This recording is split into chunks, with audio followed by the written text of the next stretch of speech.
Hey guys, Sean and Allison here from Spoken Garden. Today we're out in our front yard and we're going to show you how to prune an azalea plant right now. I know, it's actually not the right time to prune this type of plant, but we have a few reasons why we have figured that we want to do it now. Yep, so we're going to talk to you about that. Yeah. And we're going to show you what to look for and how to do it. Yeah, and maybe you want to do it as well. You have a plant that you're kind of like, I don't like the way it looks anymore. So yep. This is, Here it is right there. our azalea. I don't know if you can see it because it's kind of like, it's nestled in the middle of another azalea and a rhodie behind it. You see the ranginess of it right there? It's kind of, it's not following the shape. We can come in a little bit maybe. It's so smashed in here, it's trying to find the sun. So you've got these. Yep, see those long stems right there? It's just kind of bolted right there the last couple of years. We haven't gotten to it, so we're gonna get to it We've today. been wanting to for a while, so this is good. The best time, you guys, to prune an azalea is basically right after it blooms in the springtime. So when it's done blooming, that's when you want to prune it because it's gone through its reproductive cycle, it's healthy for it, and then it's setting up its new buds for the next year. So I was a little bit against this because it is off season and this is about to, well, not about to, this is gonna pop in May. So a few months out from now, it's gonna be this beautiful purple azalea. Yeah. It's so beautiful. Can you guys see on the screen there? Yeah. It's gorgeous. My grandparents planted it years ago. I mean, this plant is, what do you think, probably 50 years old? Yeah, 40 or 50 years old. It's a beautiful plant. It's doing really well. You can see too, it's got lichen growing on it. I know, and it's got covered. moss. I mean, we have some decent air around here. I know, so we do. It's really moisture filled. So. And I was kind of being like, oh, I don't want to cut the blooms off because I want to see them, right? Because they're so pretty. But yeah, and that's the risk. That's the balancing act you got to do if you're going to prune something before it blooms and not after it blooms. You prune it before it blooms, you're pruning off flowers. And I am kind of bummed about that. But for the health of the plant and the look of it, it's in the front of our house. We kind of are a little bit embarrassed that we haven't got to it yet. It should look a little better than this. It should. So this is something we can get away with right now too, because we've got some decent temperatures that are above freezing. They're forecasted to stay above that for at least another week. So the plant's not going to get extra damage if we prune out these rangy pieces. So let's watch. Are you ready to show us how to do it? Oh yeah. Okay, let's get to it. Let's do it. So guys, before I get in here and take out these rangy pieces, and by the way, I'm going to use my Corona Classic Cuts, which I love. These are a great tool to use, bypass pruners, 1-inch size. So before I get in here and do this, something you want to consider when you're pruning something, especially during the winter. Hardwood plants, evergreens, and deciduous shrubs and trees, it's good to prune them during the winter. They're dormant. You don't want to prune out more than a third, if even that, of the plant's tissue. So when you're going through and pruning a plant, especially right now, you don't want to prune off too much because you don't want to stimulate the plant to start growing early. And if we pruned out probably a third or more of this plant right now, or of any plant out here, especially any deciduous or evergreen shrubs or trees, it would stimulate them to start growing. And we don't want to do that because we're pretty sure we're going to get some really freezing temperatures. And so when you do that and you stimulate a plant to grow, it has softer tissue, it's newer tissue, it's not hardened off yet and ready for those colder temperatures to survive them. So that's why you don't want to force a plant to grow right now. So be aware of that. Don't prune out any more than a third of the plant during any time, but especially during the winter. So guys, with all that information, we hope that was helpful. I'm gonna get in here and prune these leggy pieces of stem out so we have a nicely more shaped plant in front of our house. So here we go. So I'm gonna get in here, and how I usually prune, guys, is I go back to points of attachment, but I do it in sections because I don't want to top. I don't want to do a heading cut on this type of plant. I'm going to use thinning cuts. So guys, you can see I pruned out this whole piece, and the reason I did that is because I don't want to make a heading cut. Like, I don't want to cut it here and just cut it off here without going back to its point of attachment. One, because that's not how this plant grows, and two, it's not going to look right. And we're going to keep part of that legginess. So I took it all the way back to this point to cut on that stem, on that part of the plant, so it takes away and removes all that legginess of this stem and that look. So let's keep going here. Now you can see we've got kind of a clump right here of legginess.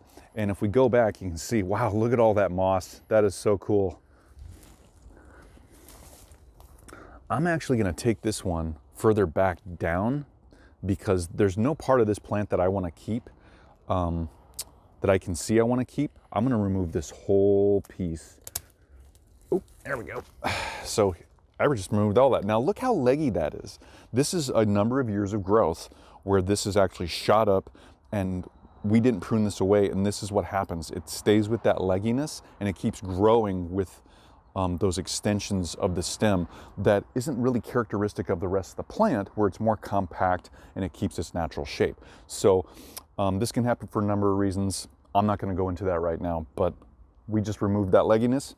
I'm happy, and hopefully Allison's happy. Sean loves pruning. I do. Pruning is fun.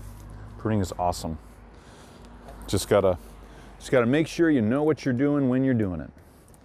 So I'm gonna prune this down to here. Oh wow, this is a really leggy one. I'm gonna get all the way down in here. So here's a really leggy one, you guys. I took it all the way down back to the ground, because look at that.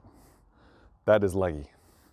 That's a piece that grew from the base of the plant all the way up a couple seasons ago, and that was contributing to the plant's legginess. So we're gonna keep going here. We've got different pieces. Now, when you're going through and pruning, something to think about too is come in, grab the piece you think you want to prune, pull it out, and see what the plant looks like maybe without it. You can imagine it without it. And I can imagine this plant without this pretty easily. I'm going to go down here to this point of attachment, and I'm going to cut that off. There you go. Nice. We're reclaiming this plant's shape. This is going to make both Allison and I really happy.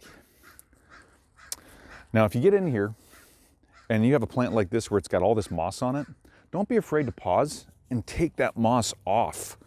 Remove that moss so you can get a really good view of what you're actually pruning, because you don't want to prune blindly. That can hurt the plant. That's not a good thing. Now what I have here is I've got this stem. I've got two rangy pieces going down to this one down here. And so I'm just gonna take this one off. So guys, with all that explanation and showing you what I'm doing, I'm just gonna jump in and knock it out. So here we go.